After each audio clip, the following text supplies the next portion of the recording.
मैं पत्रकार साथियों से निवेदन करूंगी, जूम करके ये पोस्टर क्या है, किनकी तस्वीरें हैं, क्या उनके नीचे लिखा हुआ है।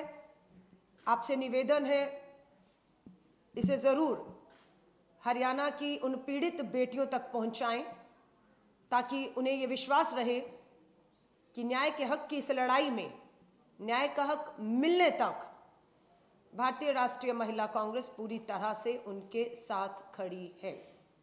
धन्यवाद।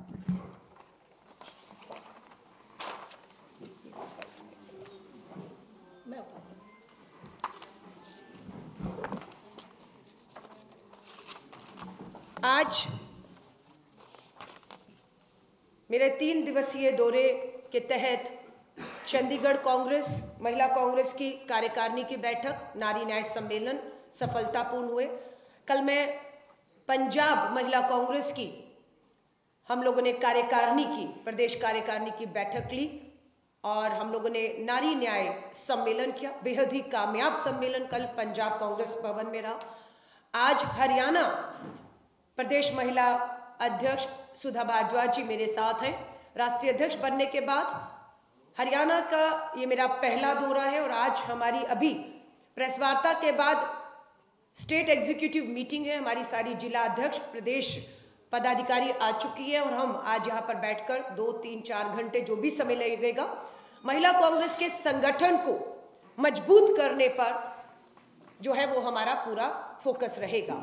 उसके बाद प्रदेश कार्यालय में ही हमारा नारी न्याय महिलाओं का सम्मेलन भी होगा और आगे का रास्ता ये है कि हम हरियाणा के हर जिले में नारी न्याय सम्मेलन आयोजित करने जा रहे हैं।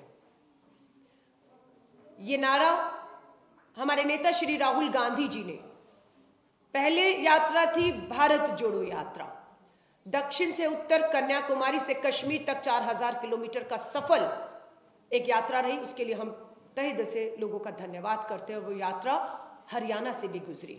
हरियाणा की जनता ने इतनी ताकत दी, जो सवाल कर रहे थे कि क्या ये यात्रा अपना सफर में कामयाब हो पाएगी, कश्मीर के लाल चौक पर तिरंगा लहराने का जो हमारा संकल्प था उसे पूरा कर पाएगी।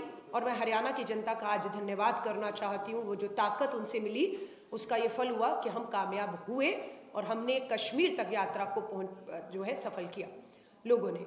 आज भारत जोड़ो न्याय यात्रा है। सवाल उठ रहा है कि राहुल गांधी जी पहले भारत जोड़ो यात्रा, भारत जोड़ो न्याय यात्रा, ये यात्राएं कब तक? जवाब था न्याय का हक मिलने तक। अन्याय किसके साथ हो रहा है, फिर सवाल ये उठा। फिर 5 मुद्दों पर राहुल जी ने कहा, पहला युवा न्याय, नारी न्याय, भागीदारी न्याय, किसान न्याय और श्रमिक न्याय। इन 5 लोगों के साथ जो देश की तानाशाह सरकार अन्याय कर रही है, ये लड़ाई अन्याय के खिलाफ है।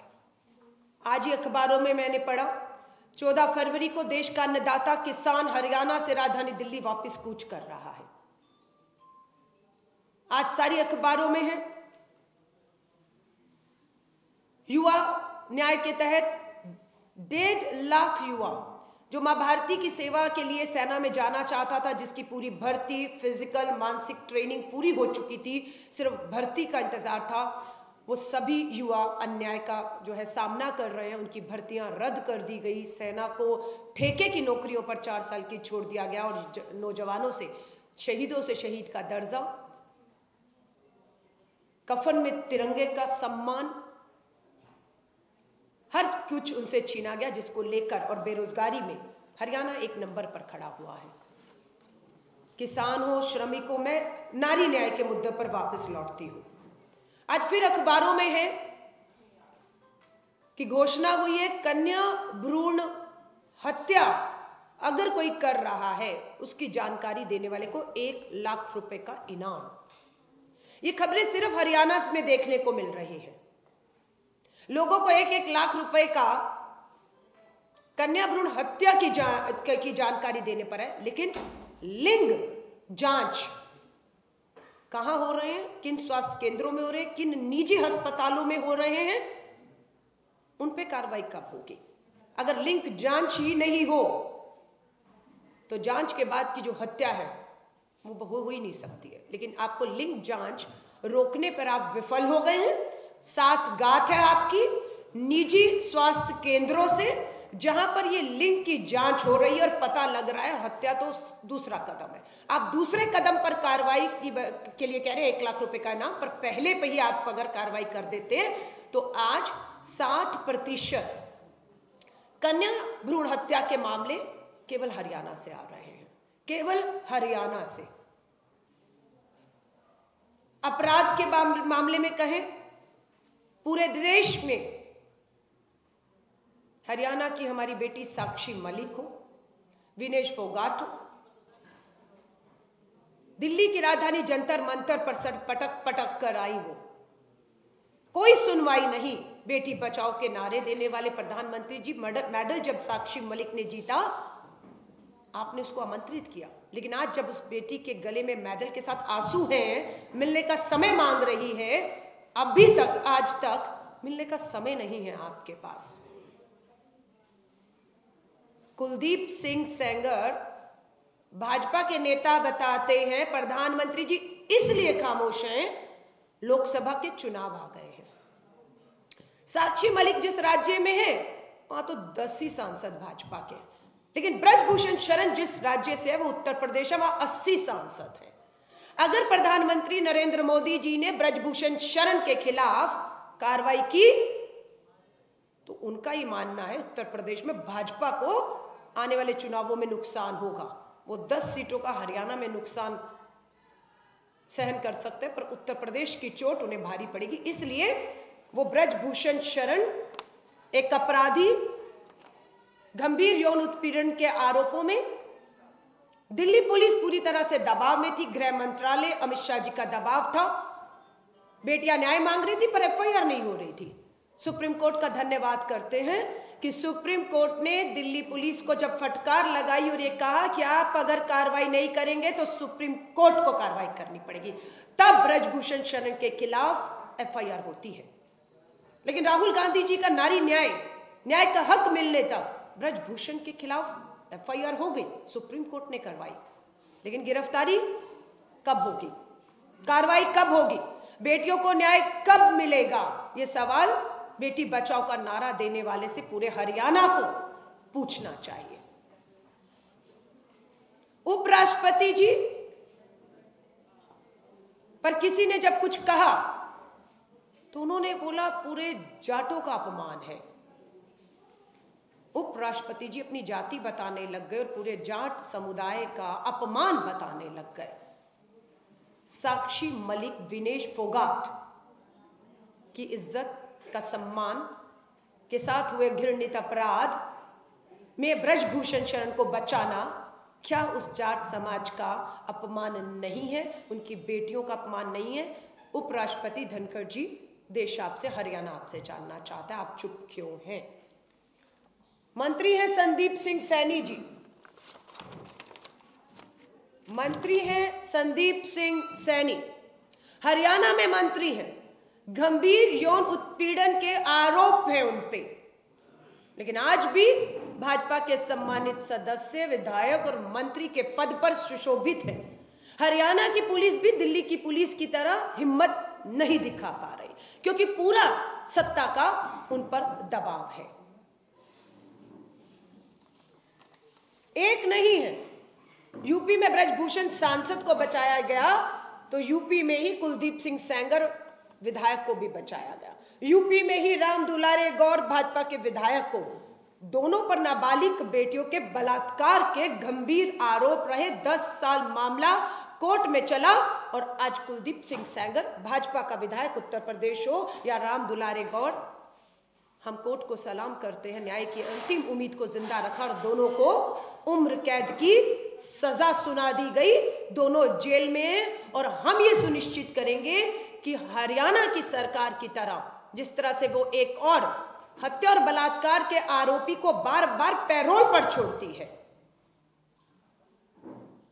बार बार पैरोल मिलती है एक बलात्कार और हत्या के आरोपी को, और आप सोच सकते हैं जब ये बलात्कारी हत्या के दोषी उम्र कैद काट रहे, जब बाहर सलाखों के आते हैं तो उस पीड़ित परिवार उन बेटियों पर क्या बीतती होगी, क्या गुजरती होगी। रात को सो भी नहीं पाती, डर और खौफ में रहती हैं, क्योंकि सरकार ये संदेश बार बार देती है कि वो बेटियों के साथ नहीं, अपराधियों को बेल बार बार पैरोल दे देकर उनके साथ खड़ी हुई है। भारतीय राष्ट्रीय महिला कांग्रेस ने यह संकल्प लिया है कि हम इस आधी आबादी के सुरक्षा हो, इनकी भागीदारी, न्याय की बात भी राहुल जी ने की है, उसको लेकर लड़ेंगे। 33% महिला आरक्षण कानून पास हुआ। लगा कि देश का 24 का लोकसभा और विधानसभा 33% आरक्षण के तहत होगा, लेकिन जुमला धोखा हुआ।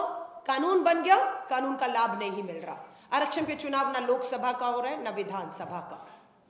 कांग्रेस का यह कहना है कि 24 में कांग्रेस और इंडिया अलायंस की सरकार बनते ही हरियाणा वो पहला राज्य है जहां पर विधानसभा चुनाव होने हैं। 24 में केंद्र में कांग्रेस इंडिया अलायंस की सरकार बनते ही हरियाणा पहला राज्य होगा जहां पर 33% आरक्षण के तहत विधानसभा चुनाव कराएंगे। वो पहले राज्यों में शामिल हो जाएगा, और ये 5-10 साल बाद नहीं, ये 24 में ही होगा। इन्हीं हरियाणा के चुनाव में होगा, कांग्रेस को बहुमत मिलते ही, सरकार बनाते ही। ये हमारा संकल्प है। मामला, अभी मैं सुधा जी से बात कर रही थी, कन्या भ्रूण हत्याएं हो लगातार बढ़ रही हैं, सरकार उस पे मौन है, झूठे फर्जी आंकड़े पेश करके अपनी पीठ को थपथपा रही है। लेकिन पानीपत का गैंग रेप, पानीपत के गैंग रेप होता है। मुझे इस बात की खुशी है कि मेरी बहन महिला अध्यक्ष पीड़ित परिवार तक पहुंचने में कामयाब हुई, पीड़िता और उसके परिवार को मिली। लेकिन हम मांग करते हैं कि इस गैंग रेप के अपराधियों को बचाने का काम भाजपा की सरकार हरियाणा या दिल्ली की ना करे तो बेहतर होगा।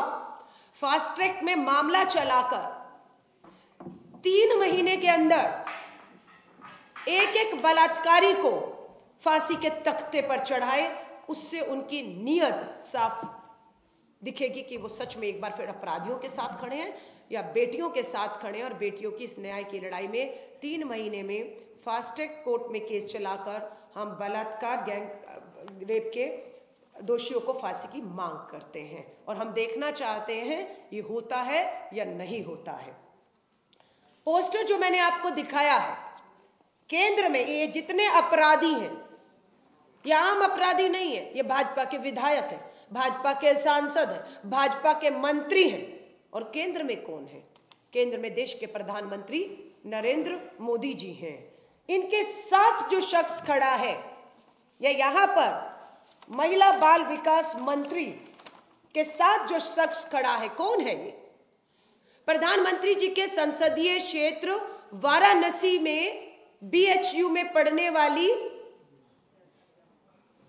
IIT की छात्रा के सामूहिक बलात्कारी है ये, जो प्रधानमंत्री जी के साथ है, निजी वार्ता कर रहा है, और जो देश की महिला बाल विकास मंत्री के साथ है। BHU की बेटी के साथ प्रधानमंत्री जी के संसदीय क्षेत्र में सामूहिक बलात्कार होता है, और फिर बलात्कार करने वाला कोई और नहीं, बेटी बचाओ का नारा देने वाली भाजपा के IT सेल से जुड़े हुए ये 2 लोग हैं, जिनकी तस्वीरें हैं। इनकी गिरफ्तारी नहीं हुई सामूहिक बलात्कार करने के 3 महीने बाद भी। पूछा कहां थे, क्यों उत्तर प्रदेश पुलिस ने हरियाणा पुलिस की तरह, दिल्ली पुलिस की तरह दबाव में आते हुए कार्रवाई नहीं की? बोला ये मध्य प्रदेश में चुनावों में भाजपा की लाडली बहना योजना का प्रचार प्रसार कर रहे थे, वो वहां व्यस्त थे, इसलिए गिरफ्तारी नहीं हुई। लाडली बहना का प्रचार IT के ये लोग सोशल मीडिया पे कर रहे थे, इसलिए। और जैसे ही चुनाव खत्म हुआ, सत्ता सरकार बन गई, ये लोग वापस लौटे। आंदोलन BHU का मीडिया ने बिल्कुल नहीं दिखाया, सिर्फ सोशल मीडिया में वो बेटी लड़ती रही और इनकी गिरफ्तारी हुई। अब वो जेल में है, पर ये दावा करते हैं इनका परिवार अपराधियों का कि आप इनका बाल भी बाका नहीं कर सकते हैं। क्यों? क्योंकि इनके नेता ब्रजभूषण शरण है, इनके नेता संदीप सिंह है। जब उन पे आंच नहीं आई तो इन पे आज कैसे आएगी? वो बचाएंगे इन्हें, उन्हें प्रधानमंत्री जी बचा रहे हैं, ब्रजभूषण शरण, संदीप सिंह को, और इन्हें बचाने का काम ये करेंगे। ये चेन चल रही है। भारतीय राष्ट्रीय महिला कांग्रेस की जिम्मेदारी मेरे कंधे पर अभी 1 महीना भी नहीं आई है, और इस पिछले कुछ दिनों में मैं देश के 15 से 18 राज्यों का दौरा कर चुकी हूं। मात्र 22 दिनों में, 25 दिनों में 16 राज्य, मणिपुर से होते हुए अरुणाचल, ईटानगर, गुवाहाटी, असम, बंगाल, बिहार, छत्तीसगढ़, झारखंड करते हुए मुंबई, महाराष्ट्र से होते हुए चंडीगढ़, पंजाब से होते हुए आज मैं हरियाणा में हूं। हम बैठने वाले नहीं हैं, हम डरने वाले नहीं हैं। मुझ पे भी FIR हुई कि मैं कुलदीप सिंह सेंगर, नाबालिग बेटी के बलात्कारी के ऊपर बोली क्यों हूं। मुझ पे FIR है। 14 तारीख को जा रही हूं, यहीं से चंडीगढ़ से सीधा लखनऊ उतर रही हूं। दम हो तो हाथ लगाइएगा।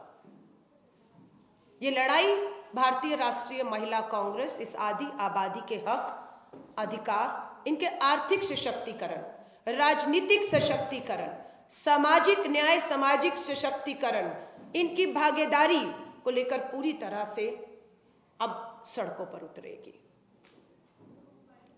और मैं मीडिया का हाथ जोड़कर निवेदन करती हूं, बेटी बेशक हरियाणा की हैं, लेकिन ये बेटियों ने देश का नाम रोशन किया है।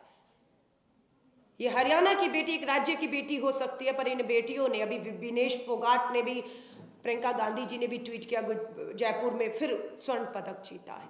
जो हमारी बेटियां विश्व में बड़ों को पटकनियां दे रही थी, हमें गौरवान्वित महसूस करा रही थी, तिरंगा लहरा रहा था, आज वो बेटियां यहाँ पर आंसुओं में हैं। और न्याय की कोई उम्मीद दूर था। सर कोई कह रहा है हमने लिखा, हमने बोला, हमने किया, पर सत्ता को, इस घमंडी सत्ता को, इस तानाशाह सत्ता को हम अब तक झुकाने में कामयाब नहीं हुए। पर इसका ये मतलब नहीं है हम कामयाब नहीं होंगे। किसान अन्नदाताओं के सामने ये तानाशाह सत्ता घुटनों पर आई। बेशक 1 साल आंदोलन चला और 700 किसान शहीद हुए, लेकिन हमने झुकाया। हम झुकाएंगे। देश के युवा न्याय के तहत सेना के ठेके की अग्निपथ भर्ती योजनाओं को रद्द करके पक्की भर्तियों की बहाली के लिए हम इस सरकार को घुटनों पर जवान के सामने भी लाएंगे। हम इस सरकार को देश की आधी आबादी बेटियों के सामने घुटनों पर लाएंगे, और ये अपराधी जेल जाएंगे, लाजिम है, हम भी देखेंगे। तो आज का मेरा पूरा जो है मकसद यही था कि हरियाणा की 10 साल पूरा करने वाली केंद्र और भाजपा की सरकार को चेतावनी देकर जा रही हूं। खट्टर जी मुख्यमंत्री हो 10 साल से, आज जो हालात हैं, महिला कांग्रेस की पूरी इस आंदोलन की धुरी और केंद्र देश में हरियाणा होने जा रहा है। जो कुछ अब हरियाणा में होगा वो देश की आधी आबादी देखेगी। यहीं से पूरा देश अब आगे की लड़ाई आधी आबादी लड़ेगा। अब ये धुरी दिल्ली नहीं होगी, ये धुरी हरियाणा की तरफ घूम रही है। और यहाँ से अब हमने फैसला कर दिया, आने वाले समय में हमारे 20 फरवरी से पहले हर जिले में नारी न्याय सम्मेलन होंगे। मकसद ये है कि वो हर जिले में जब नारी न्याय सम्मेलन होगा, उस जिले में कोई भी हमारी बहन पीड़ित है, शोषित है, अन्याय झेल रही है, न्याय नहीं मिल रहा, सुनवाई नहीं हो रही है, किसी भी तरीके से हम उन बहनों तक इस नारी न्याय सम्मेलन के तहत पहुंचेंगे, उन्हें हम अपने साथ जोड़ेंगे। अब उन बहनों को जोड़ने के लिए नारी न्याय के तहत राहुल गांधी जी और हमने एक नंबर जारी किया है कि जिनके साथ अन्याय हुआ है उन्हें हम न्याय योद्धा बना रहे हैं, और हम उन्हें ताकत देंगे कि वो नारी न्याय के तहत न्याय योद्धा बनकर इस लड़ाई को लड़े, और महिला कांग्रेस पूरी ताकत बनकर, उनका कवच बनकर इस लड़ाई को न्याय का हक मिलने तक लड़ेगी। मैं मिस कॉल नंबर हरियाणा की तमाम बहनों के लिए बताना चाहती हूँ, जो अपने आप को हमसे जोड़कर न्याय योद्धा बनकर अन्याय के खिलाफ न्याय की इस लड़ाई में शामिल होना चाहते हैं। नंबर है 9891802024 9891802024। इसके साथ साथ भारतीय राष्ट्रीय महिला कांग्रेस देश में कैंपेन है डोनेट फॉर न्याय। डोनेट फॉर न्याय भारतीय राष्ट्रीय कांग्रेस ने लॉन्च किया है। एक तरफ सत्ता के पास धन और बल की कमी नहीं है, पूंजीपति मित्रों के जिनके 10 लाख करोड़ के कर्ज मात्र पिछले 5 साल में माफ किए हैं, धन की कोई कमी नहीं है, भाजपा सत्ता में है और हम इसकी काट के लिए जनता में जा रहे हैं। मास डोनेशन, डोनेट फॉर देश, डोनेट फॉर न्याय के नारे के साथ महिला कांग्रेस एक दान देश की बेटियों के नाम, एक दान देश की बेटियों के नाम डोनेट फॉर न्याय की अपील के साथ इस आधी आबादी में जा रही है। इसमें डोनेशन में 10 रुपया, 20 रुपया, 30 रुपया भी बहनें दे रही हैं। मायने नहीं रखता कि कितना पैसा कोई दे रहा है और कितना आ रहा है, मायने ये रखता है कि इस मुहिम में, इस आहुति में, इस यज्ञ में हर कोई अपना अपना योगदान देना चाहता है, जुड़ना चाहता है। और ये जितना भी एक दान देश की बेटियों के नाम आएगा, वो राजनीतिक तौर पर पार्टी संगठन में उसका 1 भी रुपया खर्च नहीं किया जाएगा। ये जितना भी दान आएगा, ये जो हमारी बेटियां अन्याय से लड़ रही हैं, उनकी मदद, उनकी सहायता, उन्हें कानूनी सलाह दिलानी है, उनके साथ अगर यौन उत्पीड़न हुआ है, अस्पताल में इलाज है, उनकी कुछ आर्थिक मदद है, ये पूरा दान बेटियों को समर्पित रहेगा। जहां जिसकी से आवाज आएगी, ये दान पूरी तरह देश की बेटियों के लिए समर्पित होगा। तो इस कैंपेन के साथ हम लोग 2024 के लोकसभा चुनावों का बुगिल बजा चुके हैं। 28 दिसंबर को नागपुर में संघ भाजपा के गढ़ में है तैयार हम के नारों के साथ भारतीय राष्ट्रीय कांग्रेस ने अपना कैंपेन शुरू कर दिया है। एक तरफ राहुल गांधी जी की भारत जोड़ो न्याय यात्रा पूरब से पश्चिम 6713 किलोमीटर का सफर तय कर रही है, वहीं दूसरी तरफ कांग्रेस के राष्ट्रीय अध्यक्ष आदरणीय मल्लिकार्जुन खड़गे साहब लगातार कार्यकर्ता सम्मेलन कर रहे हैं, जिसके तहत 11 फरवरी को वो लुधियाना में होंगे।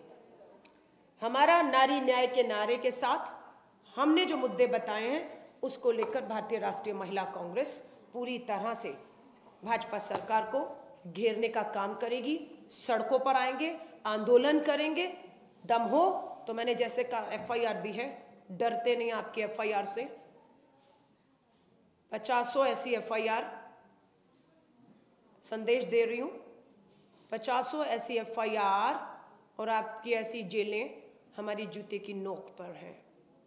हम डरेंगे नहीं, हम तैयार हैं, आप तैयार रहिए। अब धन्यवाद। आपका कोई भी सवाल हो पत्रकार साथियों का, मैं उसका स्वागत करती हूँ और हाथ जोड़कर निवेदन ये करूँगी कि जो हमारा आधी आबादी का मुद्दा है, नारी न्याय का जो मुद्दा, जिस मुद्दों पर मैंने आज बात की, अगर उस पर आपके सवाल रहेंगे तो बेहतर है, क्योंकि बहुत से मुद्दे हैं और बहुत से मुद्दों पर प्रेस वार्ता होती है, पर वहाँ महिलाओं से संबंधित सवाल नहीं होते। तो कम से कम यहाँ उम्मीद करती हूँ कि आधी आबादी की जो हम लड़ाई लड़ रहे हैं, कि उनकी हिम्मत ना हारे, उम्मीद ना हारे, आस ना छोड़ें, हम हैं उनके साथ इस अन्याय के खिलाफ न्याय की लड़ाई में। सब ये संदेश मैं चाहती हूँ आपके माध्यम से कम हरियाणा की एक एक बेटी बहन तक पहुँचे घर तक। महागठबंधन की कौन सी मीटिंग में फैसला हुआ है कि अगर केंद्र में सरकार इंडिया महागठबंधन की बनती है कि हरियाणा में पहला विधानसभा चुनाव में 33% महिलाओं को ही टिकट मिलेगा? ये कोई इंडिया महागठबंधन की बैठक हुई है, केवल कांग्रेस की बैठक में कोई अंतिम फैसला हुआ? हरियाणा में हमारी सरकार रही और भाजपा से सीधा कांग्रेस लड़ी है। हरियाणा के अंदर अगर मैं बात करूं तो इंडिया अलायंस का, यहां पर बंगाल में आप कह सकते हैं, तमिलनाडु में, झारखंड में, उत्तर प्रदेश में, बिहार में, महाराष्ट्र में बिल्कुल इंडिया अलायंस के 2-2, 3-3 दल हैं और केरला तक में हमारी लगातार बात है। लेकिन जहां तक आपकी बात हरियाणा की है, यहाँ पर कांग्रेस पूरी तरह से जो है भाजपा से सीधे टक्कर दे रही है और यहाँ पर हमारा वायदा है कि केंद्र में सरकार बनेगी तो ये पूरी इंडिया अलायंस का सिर्फ हरियाणा को लेकर ही नहीं है। इंडिया अलायंस का तो ये कहना है कि 33% आरक्षण के जो रोड़े आपने अटकाए हैं, जातीय जनगणना होगी, परिसीमन होगा, 5, 10, 15 साल बाद लागू होगा, हमारा ये कहना है।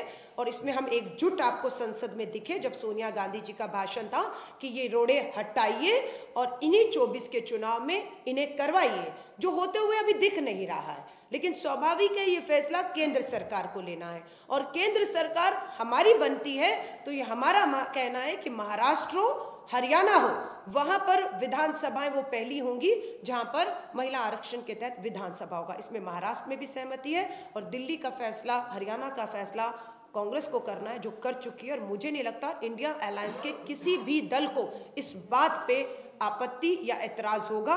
ये फिर आप उनसे पूछ सकते हैं अगर कोई है तो हरियाणा में इकट्ठे नहीं करेंगे कोई इंडिया के? मुझे नहीं मालूम है। मुकुल वासनिक जी हमारे सीनियर नेता हैं, उसमें भूपेश बघेल जी, अशोक गहलोत जी, कमेटी है 5 लोगों की। हर राज्यवार हमारी बैठकें हो रही हैं कि कहाँ कितनी सीटों पर, कौन सी सीटों पर किसके साथ लड़ा जाएगा। और मुझे जहाँ तक है दिल्ली में हम उस पे फैसले पर पहुँच चुके हैं। पंजाब का जो फैसला है बिल्कुल एक अलग तरीके से फैसला आपके सामने आएगा।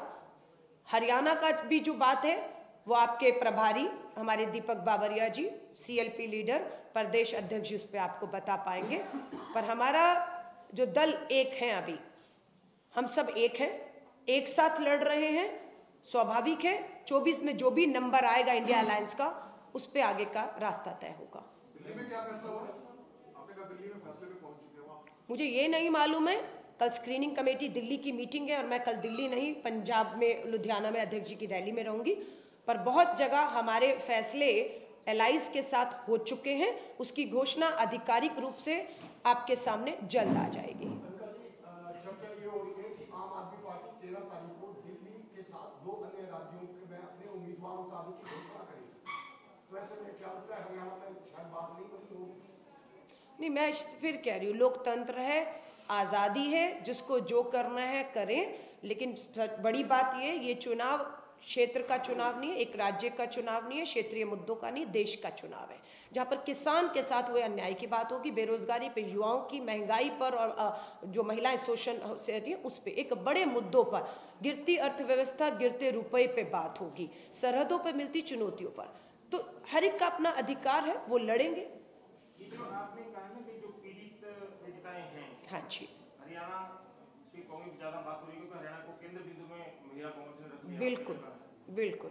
उनको न्याय योद्धा बनाने का ये पॉलिटिकल मैसेज नहीं दे रहे कि वो जो पीड़ित है उनको राजनीति अपने साथ कांग्रेस करे, इसका मतलब क्यों क्लैरिफाई हो नहीं पाया? कुछ कंफ्यूजन हो गया कि उनको न्याय योद्धा।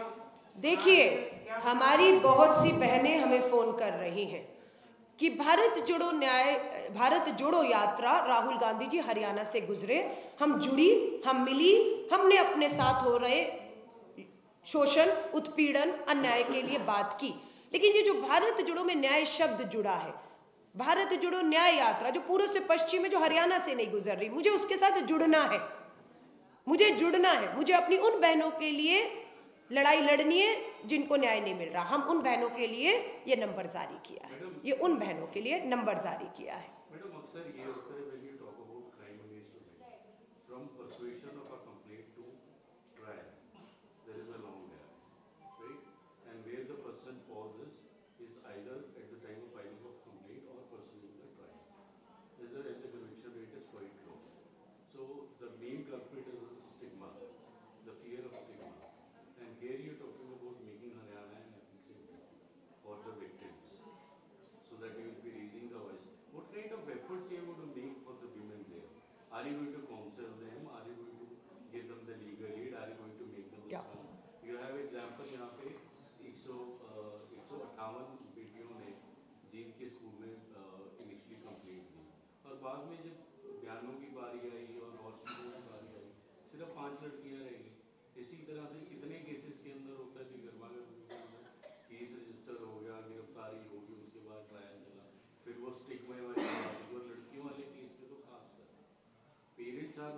फॉरवर्ड कीजिए हमारे बच्चे के साथ गलत हुआ, because initially it was alleged that the girls are being raped and finally it has ended up कि नहीं, it was just a honesty, it was the social stigma basically. I don't question your, I don't No. your integrity or anything. No. So what kind of help you are going to give, and it is happening not just today, it has been happening from the past. Okay. Even Congress के time पे भी ऐसे गंदे काम बहुत हुए, ऐसा नहीं कि नहीं हुआ है. ये कोई इस सरकार के सर भाजपा की सरकार है, कांग्रेस की सरकार है, मैं ये नहीं कह रही सरकारें कराती हैं, सरकारें रोक सकती हैं. प्रियंका जी और हाँ, राहुल जी वो आए थे ना, जीत में आए थे, सोनिया गांधी को गए थे, किसी दलित वो भी वहाँ पे गए थे. तो आइडिया किसी I am not criticising no sir, आपका जो सवाल है कि महिला कांग्रेस क्या कर रही है इसमें, ये सर सामाजिक न्याय, नारी न्याय के तहत जो सामाजिक न्याय है ये उसका है. आपने कहा जो महिलाएं पीड़ित हैं, जिनके साथ गलत हुआ है न्याय की लड़ाई में, हम उनकी मदद क्या कर रहे हैं. हम लोगों ने AICC ने, मल्लिकार्जुन खड़गे जी ने महिला कांग्रेस में 5 बड़ी वकीलों का निवेदन हमने दिया था कि इन्हें लीगल सेल ऑल इंडिया महिला कांग्रेस में नियुक्त किया जाए. मैं धन्यवाद करती हूँ, अध्यक्ष जी ने मेरा निवेदन माना और 5 बड़ी वकील ऑल इंडिया महिला कांग्रेस के लीगल सेल में हैं. और अब ये लीगल सेल हर राज्य में बनेगा. ये बड़ी वकील हर राज्य से हम लीगल सेल में ले रहे हैं. उनका काम सिर्फ ये होगा कि किसी राज्य में अपराध अगर हुआ है, उस पीड़िता तक पहुंचना, उसे हर तरीके की कानूनी मदद देना, पुलिस प्रशासन पर दबाव बनाना कि उस पे कार्रवाइयां जल्दी हो, फास्ट ट्रैक कोर्ट गठित हो, सुनवाइयां 3 महीने में या चार्जशीट देकर सजाएं हो. ये हमारी लीगल सेल टीम जो है वो पूरी तरह से सक्रिय हो चुकी है. हरियाणा में भी आज मेरी पहली बैठक, पहली कार्यकारिणी है.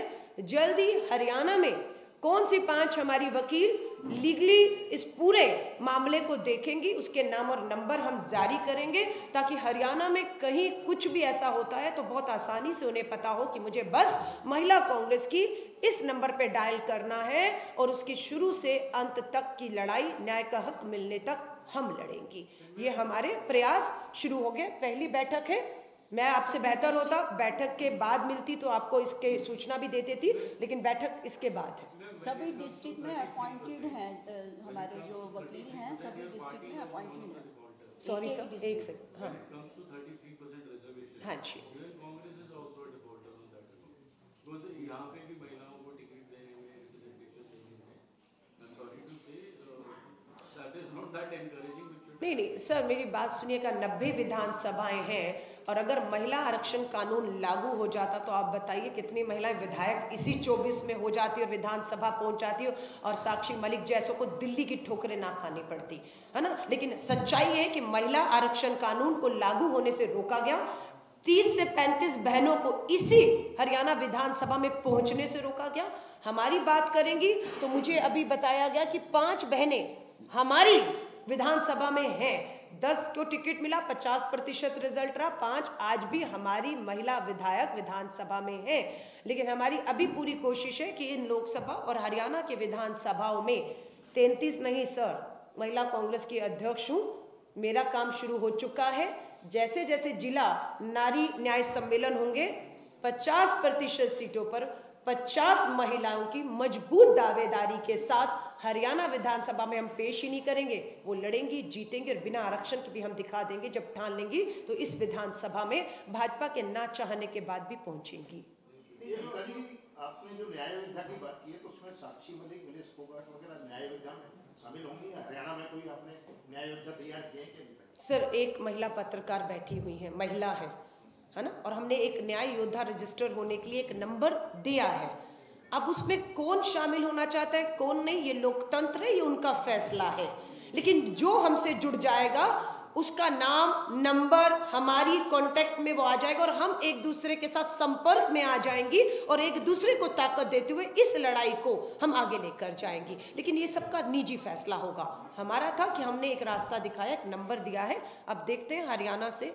लेकिन हरियाणा का आप जो बता रहे हैं, कन्या भ्रूण हत्या कहें, महिलाओं के साथ यौन उत्पीड़न की बात करें, शोषण की उत्पीड़न की बात करें, न्याय नहीं है. मुझे लगता है ये सिर्फ महिलाओं की लड़ाई नहीं है, ये हरियाणा की जो आधी आबादी पुरुषों की भी है। माफ़ी चाहूँगी, ये कलंक है, ये कलंक है, और ये कलंक को हम दोनों को मिलकर धोना है।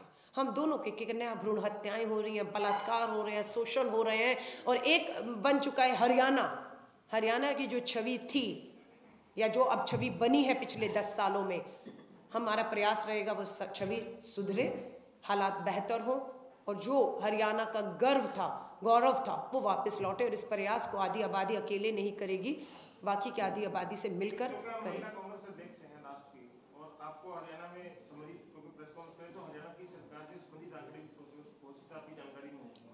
हरियाणा सरकार का दावा है कि जनवरी 2015 में जो प्रधानमंत्री पानीपत में आए थे और कन्या बचाओ जो बेटी बचाओ बेटी पढ़ाओ का कन्या भ्रूण हत्या को रोकने में जो प्रयास करा, सीएम का ये दावा है कि पिछले 7-8-9 साल में जो 833 से 34 के आसपास 2014 में हरियाणा में आंकड़ा सेक्स वो बढ़ के तो 925 के आसपास हो गए। इस सरकार ने ही ये आंकड़े कन्या भ्रूण हत्या पर रोक लगाई है, दूसरे राज्यों में जाकर भी जो लिंक जांच जो है करते हैं वहां तक भी पहुंची है, लेकिन आप इसके विरुद्ध कह रहे हैं। तो ये मैं आंकड़े के इसलिए कह रहा कि मैं आप पत्रकार साथी से हाथ जोड़कर निवेदन करती हूँ, मैंने जो बोला है और हरियाणा के मुख्यमंत्री खट्टर जी जो बोल रहे हैं उसकी सच्चाई दोनों में क्या है। आप अगर अभी नेशनल क्राइम रिकॉर्ड ब्यूरो के आंकड़े दिखाएंगे तो आपको पता चल जाएगा, ग्राफ दोबारा से गिरा है, बहुत तेजी से गिरा है।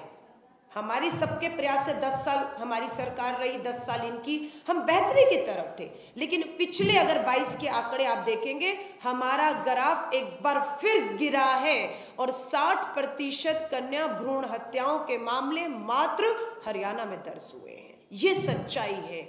वो आधा गिलास भरा हुआ दिखाएंगे, हम विपक्ष हैं, धर्म है हमारा कि हम आधा गिलास, आधा जो है जिसका जिक्र वो नहीं करते, बचने छुपने की कोशिश है, हम उन पे बात करें। तो वो अपनी बात कर रहे हैं, हम अपनी कर रहे हैं, लेकिन सच्चाई है कि राज्य हरियाणा की धरती पर आज की तारीख में भी कन्या भ्रूण हत्याएं हो रही हैं, और आपको 1-1 लाख रुपए के कन्या भ्रूण हत्या कहीं हो रही है उसकी जानकारी देने वाले को 1 लाख देंगे, लेकिन लिंग जांच जहां हो रहा है वहां ना हो उसके लिए आप 1 लाख की घोषणा नहीं करते हैं, क्योंकि आप चाहते नहीं लिंग जांच हो जाए। 5-5, 10-10 हजार फीसें प्राइवेट वाले हॉस्पिटल वाले डॉक्टर ले रहे हैं। कौन ले रहे हैं, आप तक कितना कमीशन पहुंच रहा है वो आपको पता है, इसलिए वो होने दीजिए, टेस्ट होने दीजिए, आपकी कमीशन आपके पास पहुंच जाए। हाँ, लेकिन जब गर्भपात का समय आए तब आप 1 लाख रुपया देंगे, है ना, क्योंकि तब आप कार्रवाई फिर किस पे करेंगे, किस पे करेंगे, ये भी आप समझ लीजिए। तो ये मिला जुला खेल है, सरकार पूरी इसमें भागीदारी है। खट्टर जी की विफलता है 10 साल में, जो आंकड़ा बेहतर से बेहतर की तरफ जाना था वो आपके अंतिम वर्ष में एक बार फिर से ग्राफ नीचे की तरफ गया है। एक सवाल किसानों को लेकर था, 2-3 दिन से यहाँ पर है, और कल भी यहाँ केंद्रीय मंत्री आए थे, इस बार की तैयारी फिर से 13 फरवरी को किसान जा रहे हैं दिल्ली। देखिए, किसान का अन्नदाता 1 साल दिल्ली की दहलीज पर बैठा। आपको पता है जब लॉकडाउन था, तालेबंदी थी, लोकतंत्र, पार्लियामेंट बंद था, कोई चर्चा नहीं की, पूंजीपति मित्रों के साथ बैठकर कृषि कानून बना दिया गया जिसमें किसानों का कोई नहीं, पूंजीपति मित्रों का लाभ था।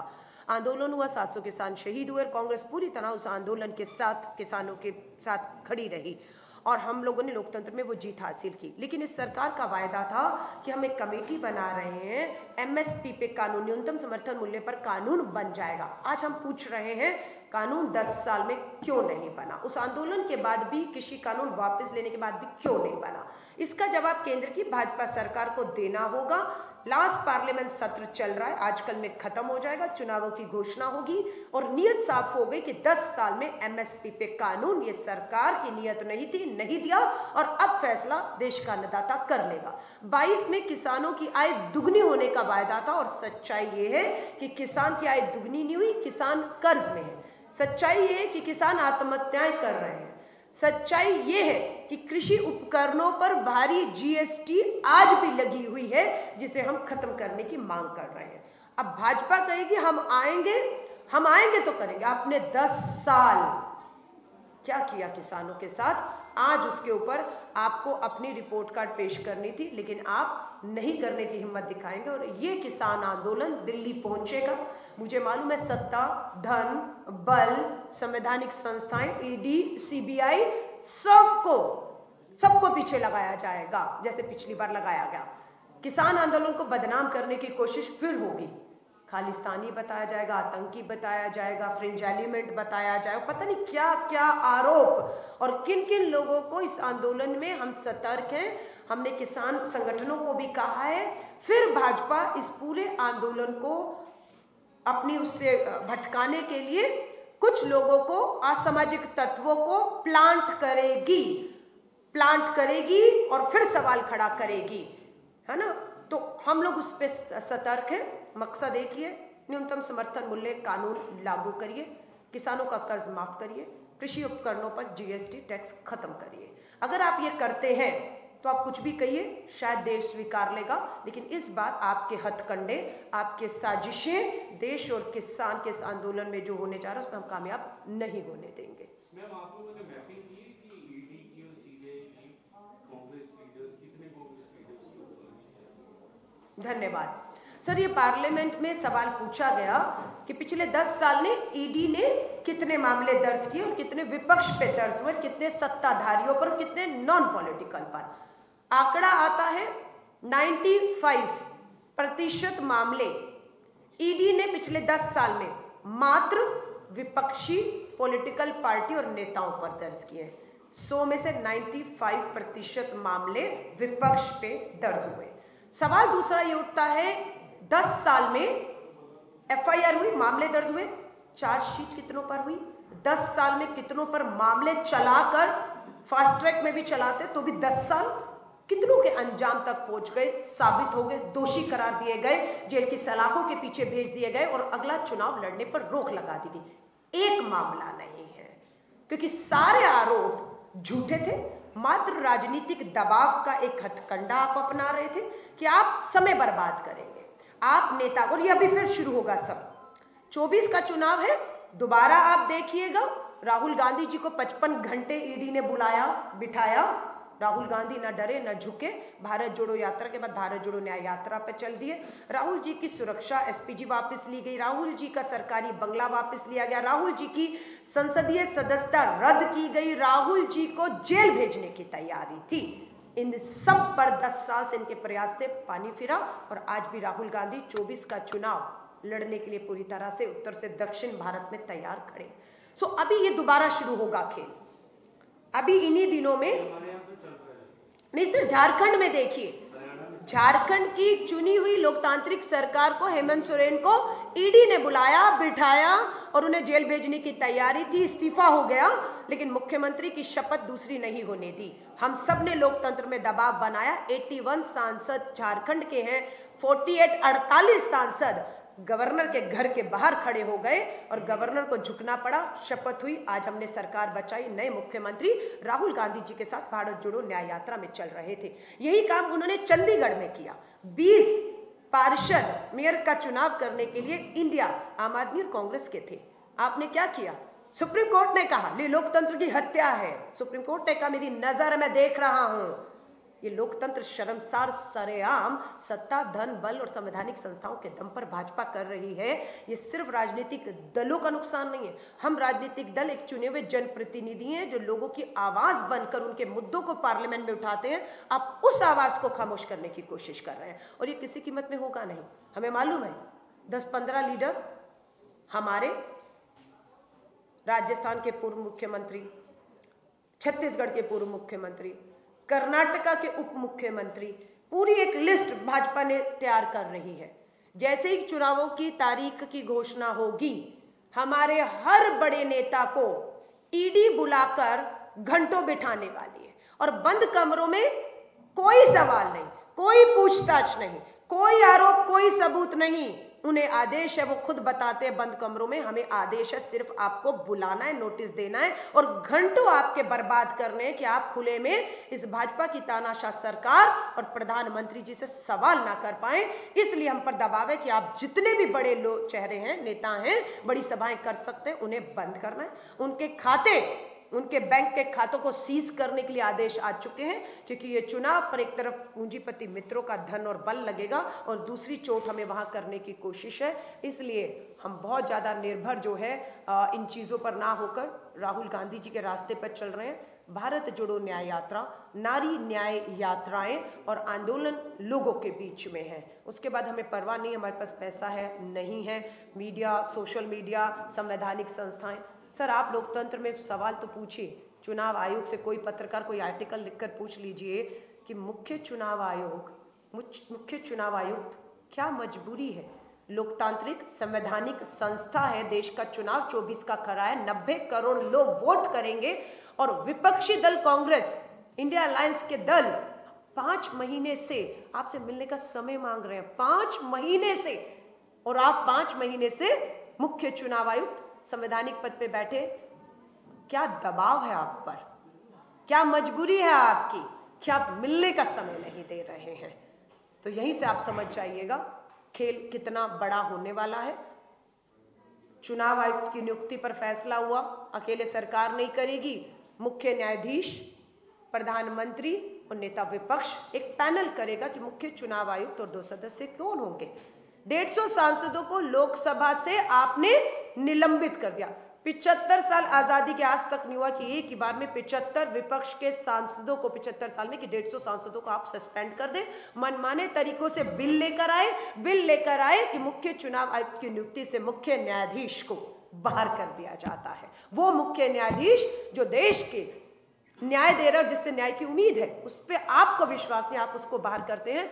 और कल प्रधानमंत्री जी के आवास पे बंद कमरे में 24 से पहले चुनाव आयुक्त कौन होगा इसकी मीटिंग भी हो गई है, इसका फैसला भी हो गया है।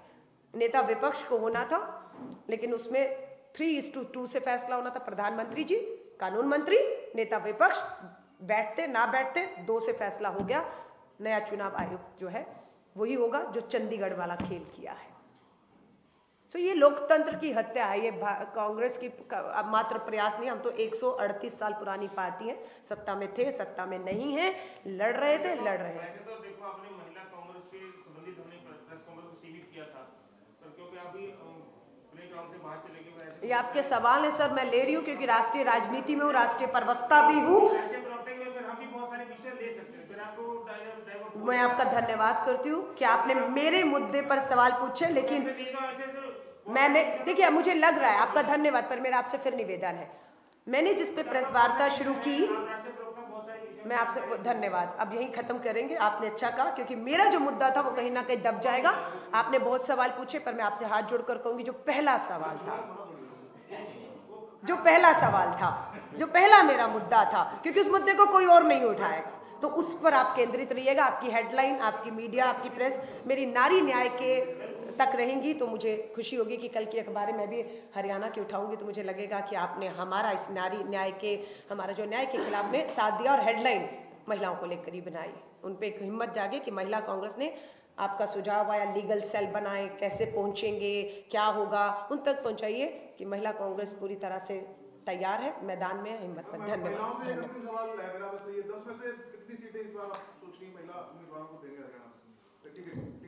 आज मेरी पहली बैठक है, मैं वही कह रही हूँ, बैठक करने दीजिए। 10 की 10 सीटों पर, हर सीट पर मजबूत महिला की दावेदारी हम ठोकने वाले हैं। कौन सी मेरी महिला, मजबूत महिला किस लोकसभा में दावेदारी कर रही है, लिस्ट आपके साथ भी शेयर कर दूंगी, ताकि दबाव मेरे नेतृत्व पे भी रहे कि महिलाएं तैयार हैं, आप लोग फैसला लीजिए। और मुझे पूरा विश्वास है 10 में से 3 महिलाएं कम से कम इन लोकसभा चुनाव में हम उम्मीद करते हैं हमारी पार्टी उतारे। ये मेरा निवेदन अपने राष्ट्रीय अध्यक्ष से भी है, नाम है वो हम आज मीटिंग के बाद भेजेंगे हाईकमान को। धन्यवाद, धन्यवाद, धन्यवाद, धन्यवाद।